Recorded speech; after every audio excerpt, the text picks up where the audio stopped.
Dans le ciel, l'animal le plus abondant qu'on avait, c'est la tourte voyageuse. Qu'est-ce qui se passe avec la tourte? Elle a disparu. Il nous reste rien que le nom pour une tourtière, mais la tourte a disparu. Dans l'eau, le poisson le plus abondant, c'était l'anguille d'Amérique. Là, on a fait nos barrages, on dit que c'est vert, que c'est beau, puis tout ça. Mais notre poisson le plus abondant, il passe dans la ligne principale de courant pour redescendre, se reproduire dans la mer, puis ça devient de l'anguille hachée. Fait qu'elle est en voie de disparition. Puis sur la Terre, l'animal qui a permis l'apparition de l'être humain sur le territoire, c'est le caribou, que les êtres humains ont suivi. Fait que ça, c'est l'abondance qu'on avait sur le territoire, puis qui a permis la subsistance pendant des millénaires. Puis là, tout à coup, on se dit, on se réveille, ça faut l'autonomie alimentaire. Mais comment on va faire ça? Bien, c'est en laissant cette biodiversité-là s'exprimer puis se reproduire, puis comme recoloniser nos territoires. Pas en continuant à la détruire plus. Peut-être qu'on ne le comprendra pas, qu'on en fait partie de la biodiversité, mais si on ne le comprend pas, on va s'autodétruire. On s'affaire aux gens qui sont déjà tombés, mais on ne se questionne pas sur les causes structurelles qui font en sorte que les gens continuent à tomber. En fait, c'est tout interrelié. On ne peut pas parler de santé mentale sans parler de justice sociale, sans parler de justice climatique. On peut construire ce qu'on veut voir dans le monde. On n'a pas à dépendre du gouvernement, attendre que le gouvernement nécessairement fasse les changements. Nous sommes ici pour vous rappeler que nous sommes la société et que la société veut un monde où elle peut vivre. Il faut changer le monde si on veut que les gens aillent mieux.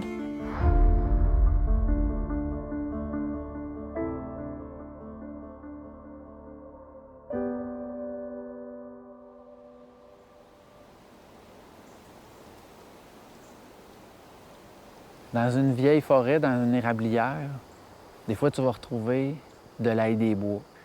Des fois, tu vas retrouver dans le fond d'une vallée de l'ortie des bois. Ça, l'ortie des bois, le monde connaisse moins ça. Pourtant, c'était cette herbe-là qui servait à faire les cordages les plus solides dans nos contrées. Tu peux faire une corde d'arc à flèche avec une plante. Ça s'est perdu dans le temps. Puis un peu plus loin, mais tu sais, c'est un petit étang, bien là, tu as la quenouille qui va pousser là. Tu as un cœur de quenouille que tu vas pouvoir manger.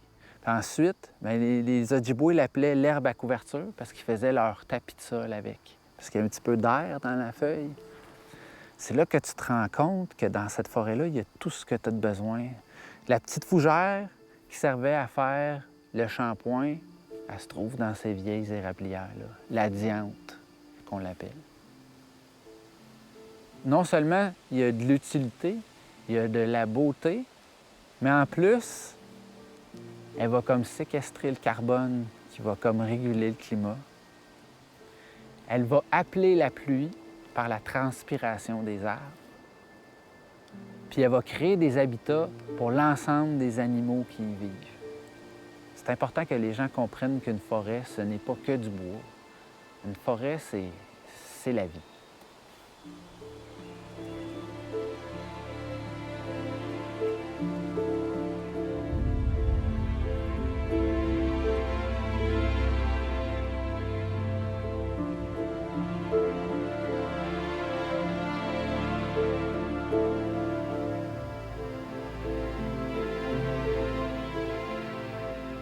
Puis une érablière, sur le flanc est d'une montagne, est différente d'une érablière sur le flanc ouest d'une montagne. Ça peut être un écosystème complètement différent, puis être une érablière quand même.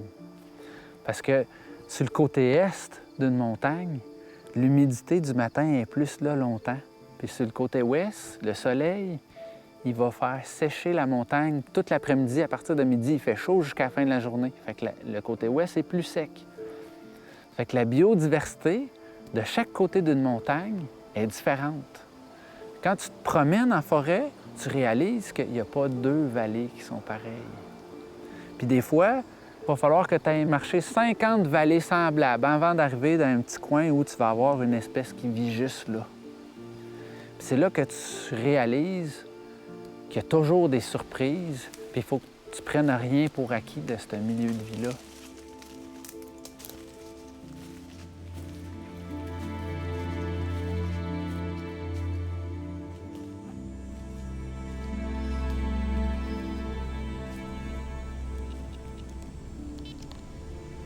Donc, vous voyez, ça, c'est la feuille de l'érable noir.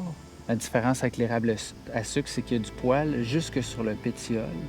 C'est une espèce qui est vulnérable, donc elle est protégée par la loi. J'ai travaillé une dizaine d'années pour une aire protégée, en fait, peut-être 12 ans. Puis, comme botaniste, j'avais beaucoup exploré cette forêt-là. Je cherchais des espèces rares, des espèces menacées, puis on a fait beaucoup de découvertes. Puis par hasard aussi, on a découvert des forêts anciennes qui n'avaient jamais été bûchées d'histoire d'homme. Comme on avait travaillé très fort pour ça, puis qu'on avait fait des découvertes scientifiques qui étaient suffisantes pour que ça soit protégé par la loi, qu'on avait sensibilisé tous les élus de la région, les groupes citoyens qui vivaient autour de cette forêt-là, tout le monde avait embarqué dans le projet d'en faire une aire protégée. Les gens du ministère de l'Environnement sont venus valider nos découvertes, puis c'est tombé sur le top de la pile des priorités pour faire une aire protégée. Ça a été annoncé publiquement en 2018 que ça allait devenir une aire protégée, puis là, tout à coup, en décembre dernier, quand le gouvernement a pris sa décision pour arriver à 17 % d'aire protégée, pouf, c'est tombé à l'eau.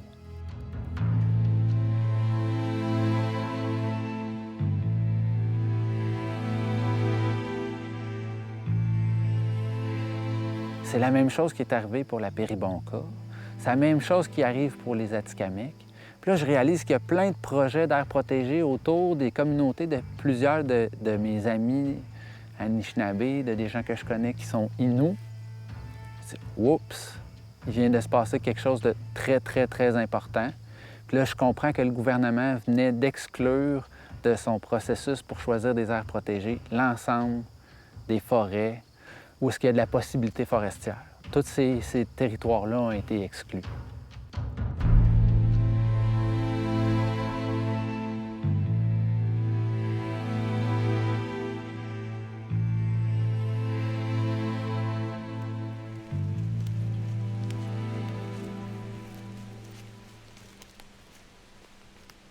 On va prendre notre point GPS pour notre plus gros. OK, fait que lui, c'est un plus que 60 cm. Il est en très bon état. Donc, la canopée est très belle. Je vois pas d'inclusion d'écorce, il est vraiment en pleine santé.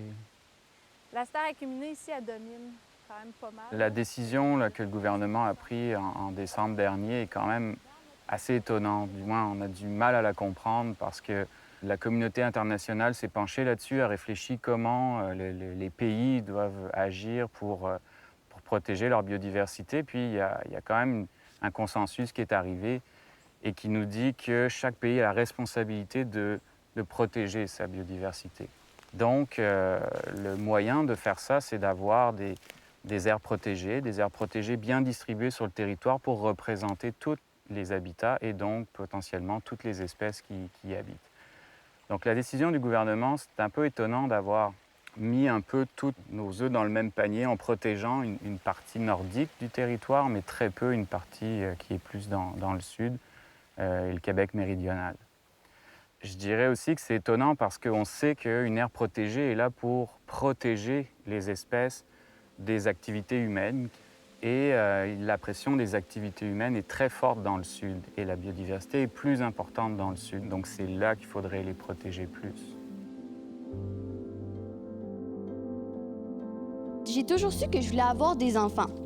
Mais en vieillissant, je me suis sentie de moins en moins rassurée par rapport à l'avenir qu'ils pourraient avoir. Ce qui me donnerait de l'espoir, c'est que les gens fassent quelque chose.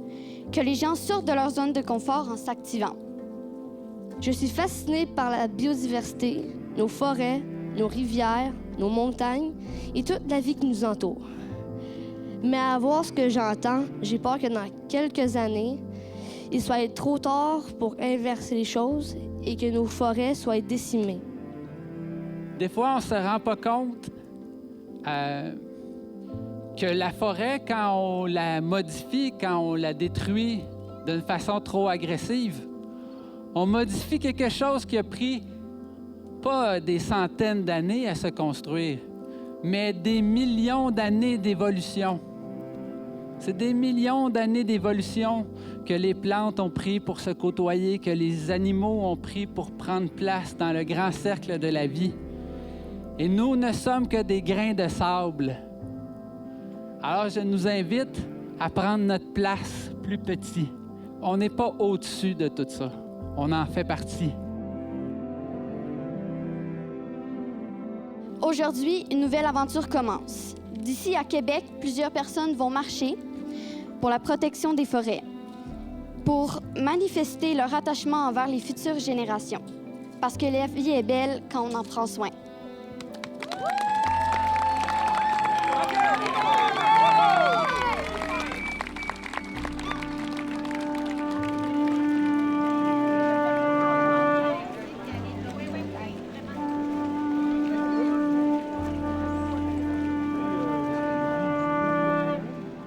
La Grande Marche, oui, le but, c'est de mettre une pression forte, une pression populaire sur le gouvernement pour dire, en ce moment, c'est pas assez ce qui se fait.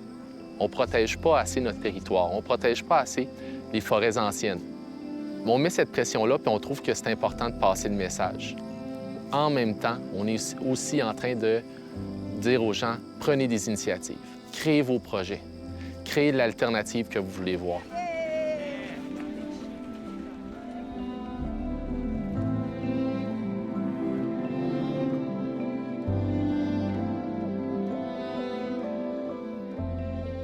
Ça va être le but aussi de ça, c'est de renforcer nos réseaux, puis de renforcer notre confiance qu'on peut construire ce qu'on veut voir dans le monde. On n'a pas à dépendre du gouvernement, attendre que le gouvernement nécessairement fasse les changements. Comment on fait pour avoir un impact puissant? J'ai pensé aux grandes marches, aux grands mouvements qu'il y a eu sur la planète pour la protection des forêts ou juste pour une cause sociale importante. Puis il y avait celle de Chico Mendes qui s'est battu pour la forêt amazonienne. Lui a été assassiné au bout d'une lutte non violente, mais qui a quand même mis la forêt amazonienne sur la map. Ensuite, bien, il y a le mouvement de Gandhi avec la libération de l'Inde qui, lui, a trouvé un symbole, c'était d'aller chercher le sel dans la mer. Là, on s'est mis à chercher notre sel. Qu'est-ce que ça pourrait être le sel de notre marche? Qui pourrait donner du sens, qui inspirerait beaucoup, qui pourrait comme faire en sorte que les gens se lèvent de chez eux. Puis ça a été les enfants. Les inquiétudes puis les désirs, qu'est-ce qui pourrait leur donner espoir dans ce monde qu'on dit, bon, hey, les changements climatiques, là, il y a des feux qui brûlent partout, puis on est-tu capable de se lever tout ensemble pour quelque chose? Et je me suis dit, la parole des enfants, ça va toucher le cœur de tout le monde. Est-ce qui parmi vous aime les animaux? Oui! Yes! Qui parmi vous aime les plantes et les fleurs et les arbres? Oui! Bon, là, vous êtes les premiers enfants avec qui on marche, mais on va rencontrer plein d'autres enfants jusqu'à Québec. On va marcher avec plein d'autres écoles. Fait que c'est comme vous participez à une grande marche à relais pour la forêt ce matin, puis vous êtes les premiers puis les premières. Fait qu'on vous dit un gros merci, puis on va se promener dans votre village avec notre pancarte, notre amour pour la forêt, puis avec vous autres.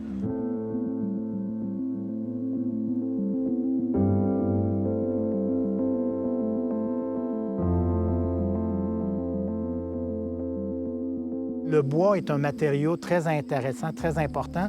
Donc, oui, il faudrait continuer à utiliser ces forêts-là, mais c'est dommage qu'on n'ait pas pu augmenter nos aires protégées, surtout qu'il existe des solutions pour à la fois récolter du bois et à la fois avoir des aires protégées. Moi, là, ça fait une 15 années que je travaille à développer une approche qu'on appelle la triade.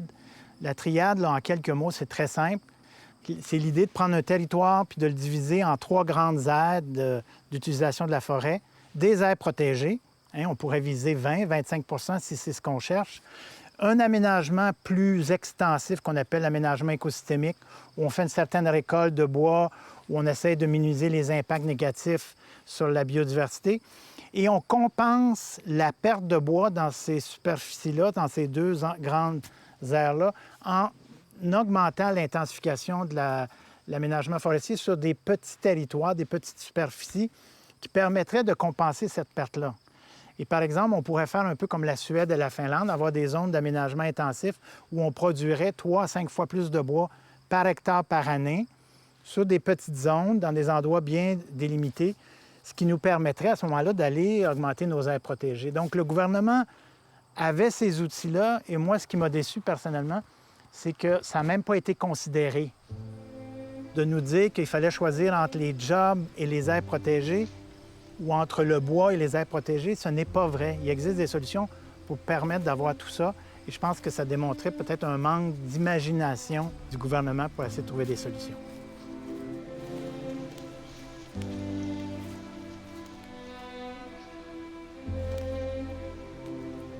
Le petit peu de forêt un peu plus ancienne qui reste, il est vraiment minime au Québec. Et ces petites forêts-là qui restent, ils abritent des espèces qu'on ne retrouve pas ailleurs dans les forêts qu'on aménage depuis longtemps. Ces espèces-là, si on ne leur laisse pas ce petit pourcentage, et là on parle vraiment d'un petit pourcentage de forêt, probablement qu'ils vont disparaître et c'est pour ça qu'ils sont menacés. Donc, il y a beaucoup d'espèces au Québec, plantes et animales, qui sont menacées. Et une des causes les plus importantes, c'est la perte de l'habitat.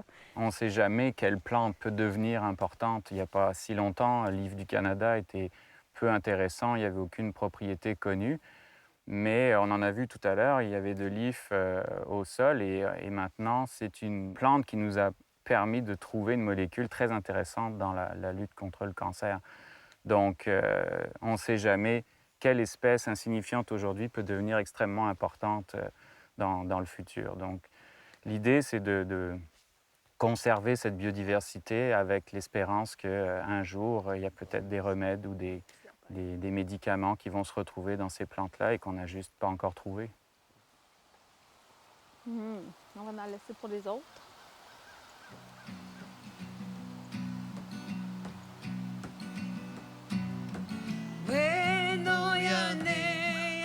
Moi, je dis que les 83 aires protégées, c'est 83 perles. Puis je crois que ça vaut la peine d'utiliser notre intelligence, notre sagesse pour faire de la place à ces perles-là. Puis je crois que les Québécoises et les Québécois sont capables de protéger leur trésor. On est fiers, c'est notre fierté internationale, notre forêt. Protégeons-les, commençons par ça. Attirons l'attention sur nos 83 perles, et il y en a d'autres sur les Premières Nations. Puis après ça, bien, soyons fiers de nous, de l'avoir fait.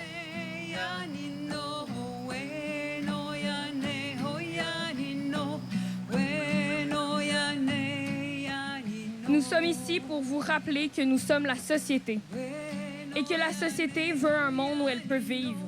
Elle veut vivre. Nous voulons vivre. Vivre dans un monde où la nature n'est pas en péril. Vivre dans un monde où l'air n'est pas cancérigène. Vivre dans un monde juste où les ressources sont accessibles. Vivre dans un monde où la nature n'appartient pas à une élite. Nous sommes ici pour vous promettre que nous vivrons. Et nous sommes ici pour prouver que nous sommes en vie. Pour nous, la nature nous parle, les arbres nous parlent, les plantes nous parlent. C'est notre identité. Mais pour nous, la pluie, c'est un signe de renouveau. Vient nettoyer, hein? Vient nettoyer l'énergie, vient nettoyer l'air. C'est un nouveau commencement. La Grande Marche aujourd'hui, je pense, c'est notre nouveau commencement. Hein?